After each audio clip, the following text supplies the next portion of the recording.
Bonjour à tous, quelle joie de se retrouver en ce samedi 8 mai 2021 et aujourd'hui, jour de fête, en quelque sorte, on fête la bienheureuse Marie-Catherine de Saint-Augustin, une petite religieuse qui arrive de l'Europe, imaginez-vous, à l'âge de 16 ans, qui entreprend un voyage en pleine mer pour venir en Nouvelle-France pour réaliser son rêve de se donner au Christ à travers une communauté de religieuses.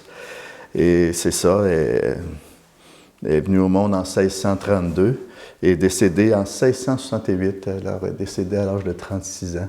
Une des pionnières de la catéchèse, en réalité, dans notre beau Québec. Et puis, les gens qui l'ont côtoyée étaient séduits par ce qu'elle dégageait. Hein? Et puis, son cœur brûlait d'accomplir toujours la volonté de Dieu. Son cœur qui brûlait pour transmettre tout l'amour qu'elle avait reçu du Seigneur. Et puis, les gens qui l'ont côtoyée, et spécialement le peuple des Premières Nations, disaient d'elle, Marie-Catherine, c'était celle qui rend l'intérieur plus beau. Alors, c'est très beau, c'est très joli, puis ça doit nous enseigner aujourd'hui dans quel état on doit transmettre ce beau message, cette bonne nouvelle du Christ vivant aujourd'hui dans nos vies. C'est pourquoi j'ai choisi qu'on prenne l'Évangile qui souligne sa fête. Hein? C'est l'Évangile de Jésus-Christ selon saint Matthieu. C'est le chapitre 25, les versets 31 à 40. Et ensemble, savourons, comme Catherine devait le faire, la parole de Dieu. Tu es parole de vie, tu es la source d'amour, oh Jésus-Christ, mon bon pasteur. Alléluia, alléluia, alléluia, alléluia. Gloire à toi, Seigneur. Le Seigneur soit avec vous. L'Évangile de Jésus-Christ selon saint Matthieu. En ce temps-là, Jésus disait à ses disciples, « Quand le Fils de l'homme viendra dans sa gloire, et tous les anges avec lui, alors il siégera sur son trône de gloire. Toutes les nations seront rassemblées devant lui. Il séparera les hommes les uns des autres, comme le berger sépare les brebis des boucs. Il placera les brebis à sa droite et les boucs à sa gauche. Alors le roi dira à ceux qui seront à sa droite, « Venez, les bénis de mon Père. Recevez en héritage le royaume préparé pour vous depuis la fondation du monde. Car j'avais faim, vous m'avez donné à manger. J'avais soif et vous m'avez donné à boire. J'étais un étranger, vous m'avez accueilli. J'étais nu et vous m'avez habillé. J'étais malade et vous m'avez visité. J'étais en prison et vous êtes venus jusqu'à moi. » Alors les justes lui répondront, « Seigneur, quand est-ce que nous t'avons vu? Tu avais donc faim et nous t'avons nourri. Tu avais soif et nous t'avons donné à boire. Tu étais un étranger et nous t'avons accueilli. Tu étais nu et nous t'avons habillé. Tu étais malade ou en prison. Quand sommes-nous venus jusqu'à toi? » Et le roi leur répondra, « Amen, je vous le dis, chaque fois que vous l'avez fait à l'un de ces petits, de mes frères, c'est à moi que vous l'avez fait. » Acclamons la parole de Dieu. Louange à toi, Seigneur Jésus. Tu es parole de vie, tu es la source d'amour, oh Jésus-Christ, mon bon pasteur. Alléluia, alléluia, alléluia, alléluia. Gloire Très belle parole, hein? C'est une parole qui peut risquer de nous secouer, dépendamment de notre état d'âme, dépendamment de ce qui m'anime, hein? Et puis, il ne faudrait surtout pas envisager le jugement dernier comme quelque chose qui doit me faire peur, de ne pas envisager le jugement dernier, ça ne doit pas me faire peur, ça doit être autrement, il faut le voir autrement, au contraire, ça doit me pousser à vraiment vivre le temps présent comme un don de Dieu, le temps présent qui m'est présenté pour vraiment réaliser, participer à ce règne de Dieu qui doit nous habiter. Hein? Ce règne de Dieu qui doit nous nourrir, qui doit nous submerger, hein? Et qu'on devienne nous-mêmes, afin que son règne vienne, présence du Christ auprès des autres qu'on côtoie. Et la petite Marie-Catherine de Saint-Augustin était cette présence auprès des pauvres, auprès des malades, surtout parce qu'elle œuvrait à l'Hôtel-Dieu de Québec, hein, au 17e siècle. Alors, c'est ça qui doit m'habiter pour tout simplement être nourri de cette espérance que lors du jugement dernier, le Christ puisse te dire à toi, viens prendre la place que je t'ai préparée. Hein? Il y a plusieurs demeures dans la maison de mon Père, et d'entendre dire ce vient, ça doit être un bonheur incroyable. Et à chaque fois que je réalise ce rêve de Dieu, lorsque je côtoie les gens autour de moi, les gens que le bon Dieu a mis sur ma route. Vous savez, le pauvre, c'est tous ceux et celles que Dieu met sur ma route. Et puis, d'entrer en relation avec ce pauvre. Et puis,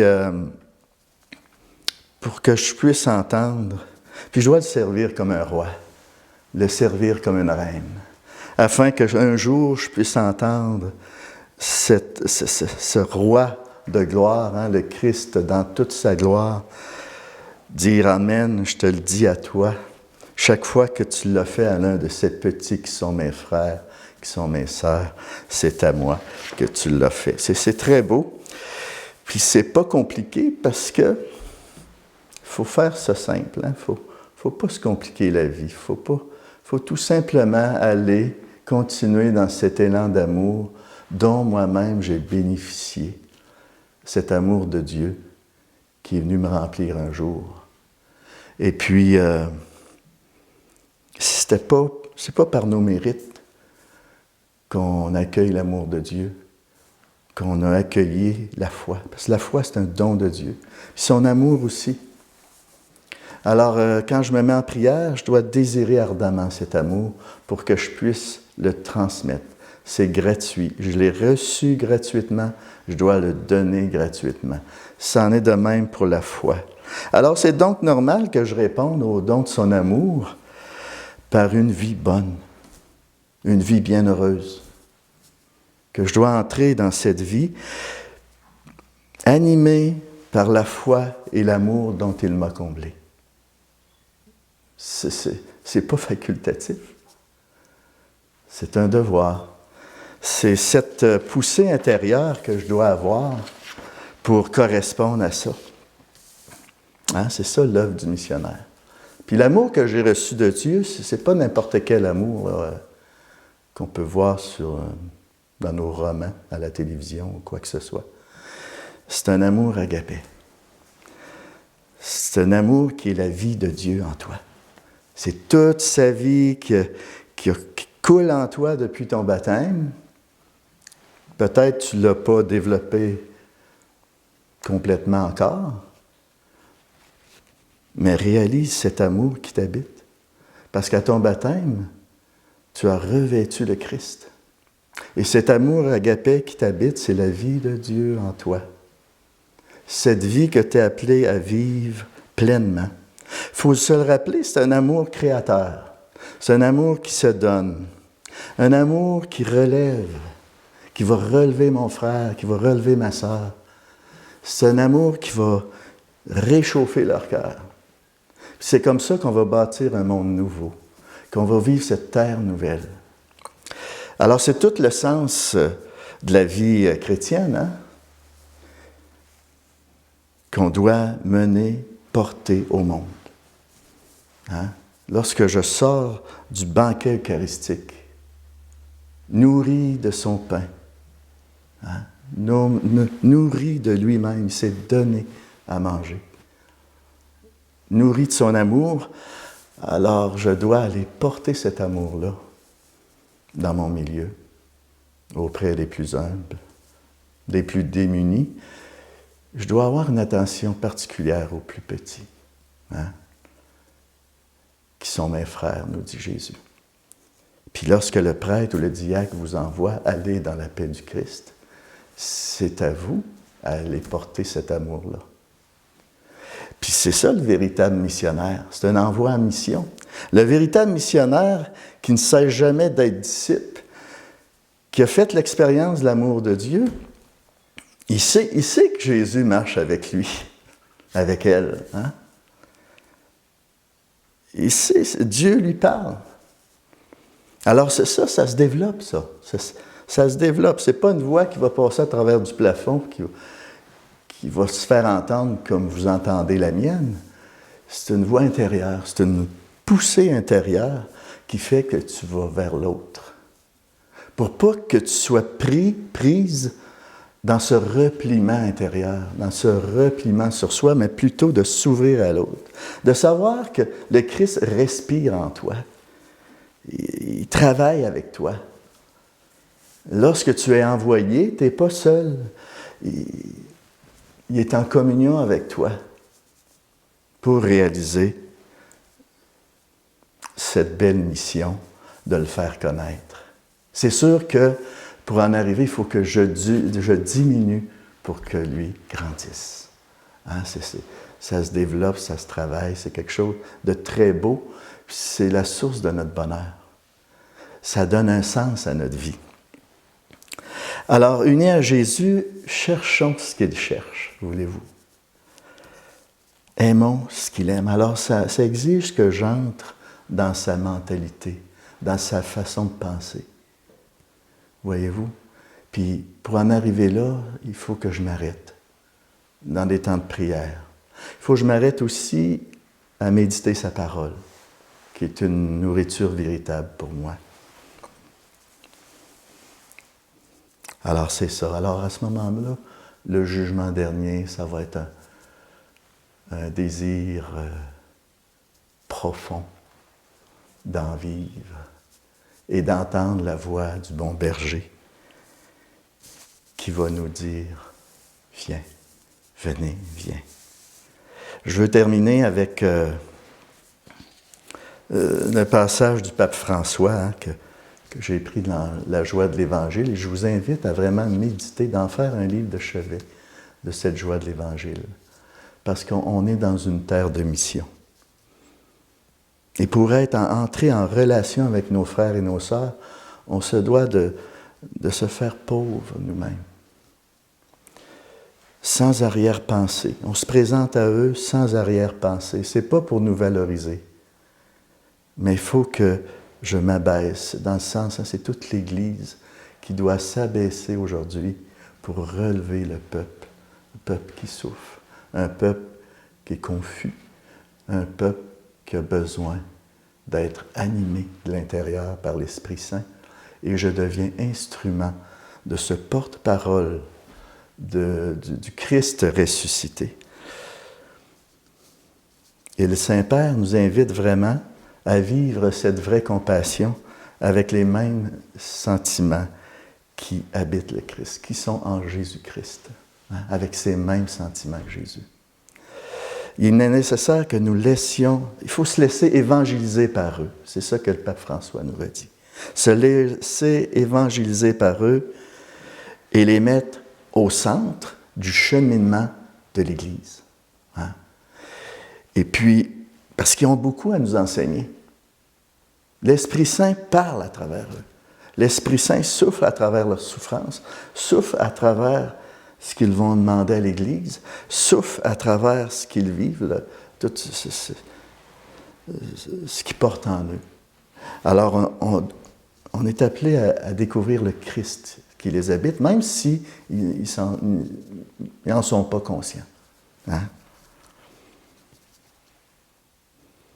Alors, ça va m'inviter aussi à être leur ami, d'entrer dans cette relation, à les écouter, à les comprendre, à accueillir la mystérieuse sagesse de Dieu que Dieu veut communiquer à travers eux. Alors ça, c'est les paroles du Saint-Père, puis on se doit de les méditer pour entrer pleinement dans cette compréhension de notre mission, dans des petites choses. Puis sachez que le pauvre, celui que le Seigneur nous a confié, est plus proche qu'on pense dans notre vie tous les jours. Ça peut être mon conjoint, ça peut être ceux avec qui je travaille, ceux et celles avec qui je vis des loisirs.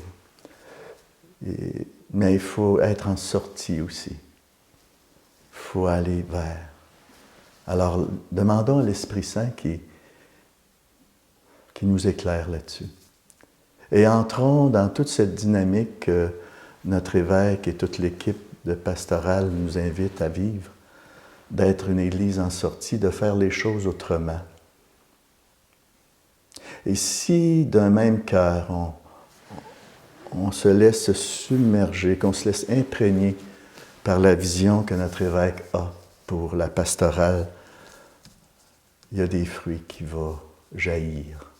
Et faisons confiance à l'Esprit Saint qui, par notre oui à la mission, que l'Esprit Saint va faire surgir des disciples pour renouveler nos paroisses, pour renouveler notre Église. Alors profitons d'un petit moment de prière pour avoir le secours de Marie, l'étoile de la nouvelle évangélisation. Prions ensemble.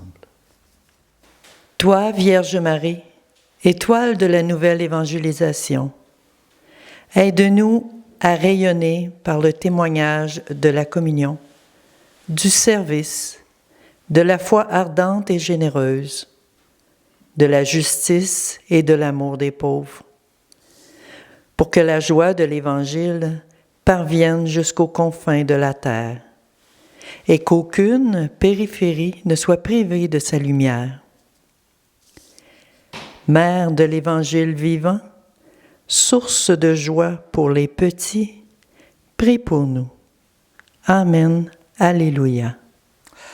Alors je vais vous bénir et que la paix de Dieu qui surpasse tout ce qu'on peut imaginer, toute intelligence, garde vos cœurs et vos pensées dans le Christ Jésus, au nom du Père, du Fils et du Saint-Esprit. Amen. À la prochaine.